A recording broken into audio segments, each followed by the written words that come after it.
Baik, assalamualaikum warahmatullahi wabarakatuh. Waalaikumsalam warahmatullahi wabarakatuh. Selamat pagi semuanya. Pagi, Pak. Baik, sebelum kita memulai pembelajaran, alangkah baiknya kita awali dengan berdoa bersama. Silakan untuk Mas Ketua memimpin doa pada kesempatan hari ini. Untuk mengawali kegiatan pada pagi hari ini, berdoa menurut agama dan kepercayaan masing-masing. Doa mulai. Pak Timura, pahlawan dari tunjuk jari.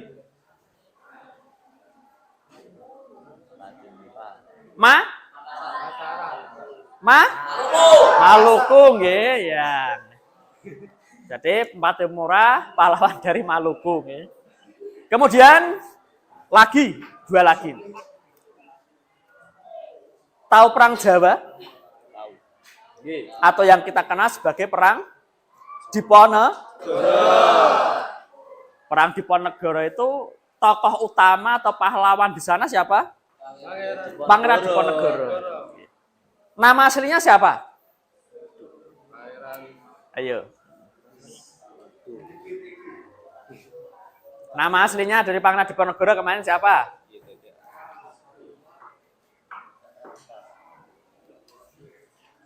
Mas? Betul, Mas Onto Weryo. Perang Jawa satunya yang akan kita pelajari hari ini. Begitu nggih? Ya. Sebelum kita lanjutkan, masih ingat yel-yel kita? Masih nggih? Saya coba dulu. Salam jas merah. Salam. Jangan sekali-sekali melupakan sejarah. Kalau jangan sekali-sekali melupakan mantan itu tidak boleh. Kalau melupakan sejarah itu jangan sampai. Kalau mantan wajib dilupakan. Tepuk tangan untuk kita semua dulu. Oh, mantan nak dikeploki nggih. Baik, sebelum kita masuk ke materi, ini ada sebuah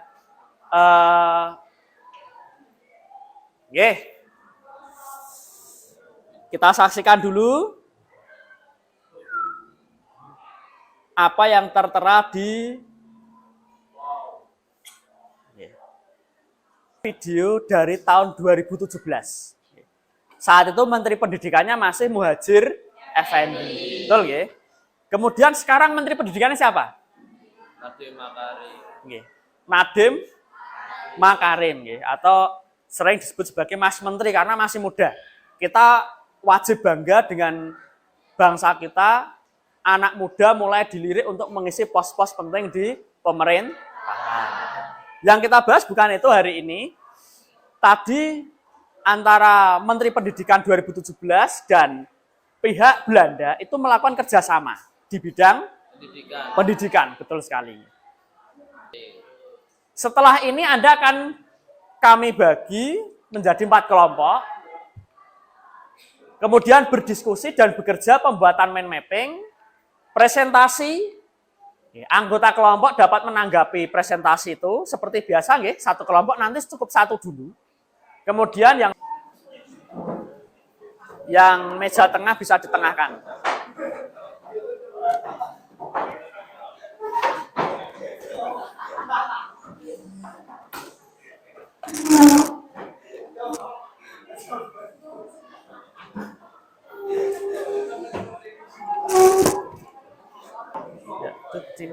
Sini Mas, sini aja.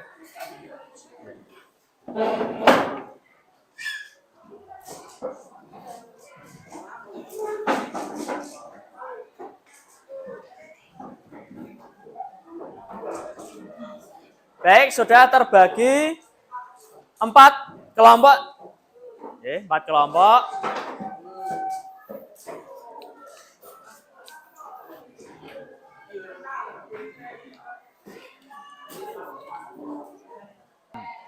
Kemudian ini cara kerjanya, mungkin Anda sudah familiar pembuatan mind mapping ya, yaitu media mind mapping kita akan menggunakan kertas karton, bentuknya nanti bebas, silahkan. Yang jelas media Anda nanti bisa membuat materi Anda itu terngiang-ngiang diingatan. Dibentuk love boleh, mau dibentuk hati boleh, hati karo love sama. Ya. Hati boleh, kemudian jangan dibentuk ginjal, ya. Kangelan. Ya. Kemudian yang selanjutnya, setelah medianya disiapkan, dicari ide dan anak gagasan dari materi itu. Setelah itu, silakan dibagi tugas kelompoknya, pembuatan media mind mapping. Waktunya kurang lebih 20 menit. Kurang lebih 20 menit. Silakan bisa dimulai dari sekarang. Silakan mulai bekerja. Sambil bekerja, atau pembuatan mind mappingnya, silakan teman-teman semuanya duduk dengan rapi menghadap ke depan. Kursi yang masih menghadap ke belakang, menghadapkan ke depan. Ya.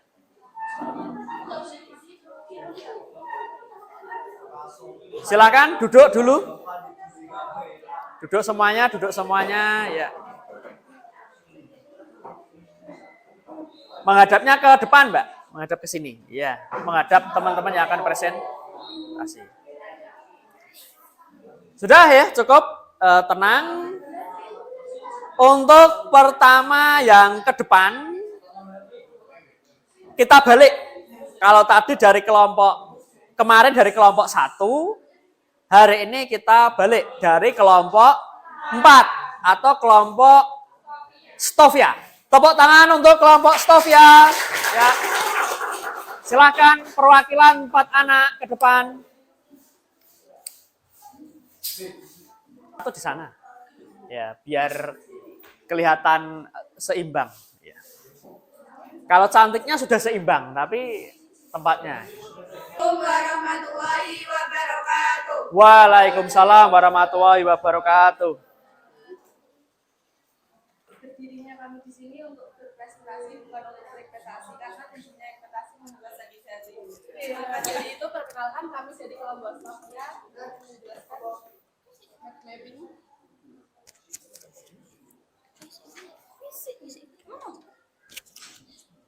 Kita akan menjelaskan tentang dampak pendidikan dari penjajahan Belanda. Dampak penjajahan Belanda dalam bidang pendidikan terlihat dari terlaksananya sistem pendidikan Barat dengan kurikulum yang jelas. Pendidikan Belanda diselenggarakan oleh kelompok keagamaan dengan melalui pesantren. Sementara oleh kolonial bersifat terpisah. Setelah politik ditetapkan pada tahun 1911, perhatikan pada pendidikan di Hindia Belanda semakin tegas karena sebelum politik etis ditetapkan tujuan pendidikan Belanda hanya untuk menyediakan tenaga ahli yang murah. Kebijakan politik etis mengembangkan sekolah-sekolah baru pada semua jenjang pendidikan. Dalam hal ini berupa Hollandse Inlandse School atau HIS, Meer Ultragarden Lager Onderwijs atau MULO, Algemene Middelbare School atau AMS. Sekolah kejuruan seperti Opleiding School for Inlandse Ambtenaren atau OSVIA, sekolah kejuruan medis tingkat awal, School Opleiding van Indische Artsen atau Stovia, dan Nederlandse Eerste School NIAS. Selain itu, terjadi perluasan pengajaran bahasa Eropa serta pengiriman secara selektif anak keluarga bangsawan untuk sekolah di luar negeri. Akibatnya, muncul kaum terpelajar di luar priai lama dan masyarakat Eropa di Hindia Belanda. Wawasan mereka atas bahasa Eropa dibersamai hadirnya pustaka dan industri penerbitan yang mendorong arah kemajuan. Kemajuan dicapai kaum pelajar meliputi kemajuan pendidikan, modernisasi, kehormatan, dan keberhasilan. Gerakan kemajuan dalam negeri disuarakan media cetak dan organisasi sosial gaya Eropa yang dirintis Sekolah Guru Pribumi, Sekolah Dokter Jawa atau Stovia. Dampak penjajahan Belanda yang terasa hingga kini adalah kehadiran lembaga pendidikan dan penelitian modern, perkembangan tulisan Latin, pencetakan dan pers, serta gaya hidup. Pers di Indonesia mengalami perkembangan seiring dengan dibangunnya infrastruktur jalan dan alat transportasi.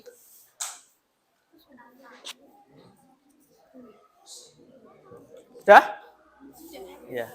Baik, tadi sudah disampaikan presentasi dari kelompok 4 atau kelompok Stovia. Mungkin dari kelompok lain ada yang mau ditanyakan satu saja.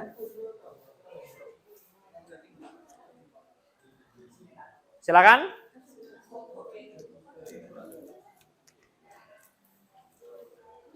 Untuk kelompok pendidikan atau dampak pendidikan ada yang ditanyakan?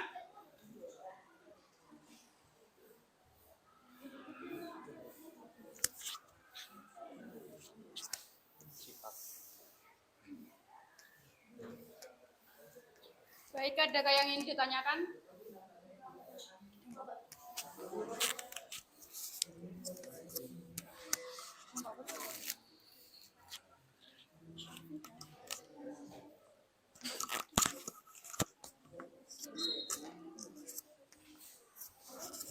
A, B, C, D, atau E?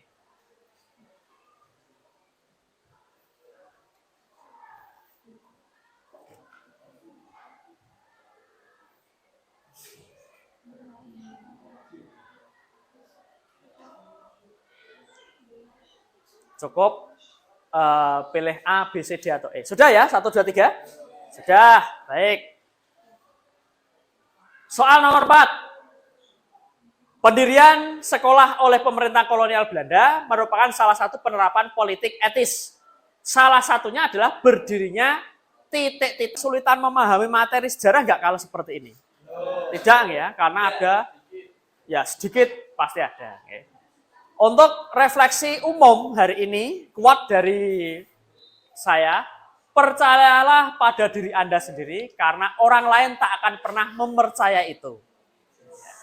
Jika Anda sendiri meragukan kemampuan yang akan Anda miliki. Intinya apa? Anda wajib percaya diri.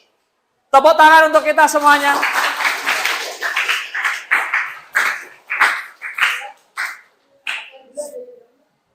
Dua, Pak. Sebentar ya. Untuk tugas di rumah, membuat cerpen tadi yang sudah saya sampaikan. Kemudian yang materi pertemuan yang akan datang adalah tumbuhnya roh kebangsaan bisa dipelajari dulu di dalam buku paket. Begitu, apakah ada yang ditanyakan? Tidak ya? Oleh karena itu, tibalah waktunya untuk kita berpisah hari ini, tapi jangan sedih, Pak Guru masih ada di kantor. Masih kangen dengan Pak Guru, nanti silahkan menemui di kantor. Begitu? Terima kasih untuk hari ini, menutup hari ini dengan doa, silakan Pak Ketua. Pada siang hari ini, doa menurut agama dan kepercayaan masing-masing, doa silakan.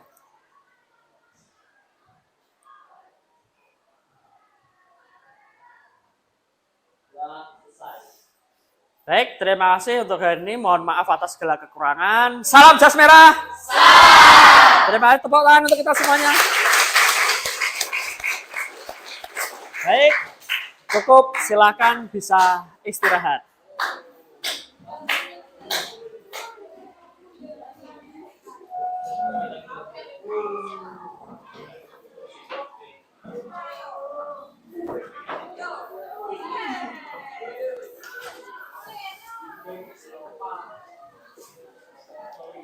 Menepnya ditempel di depan dulu.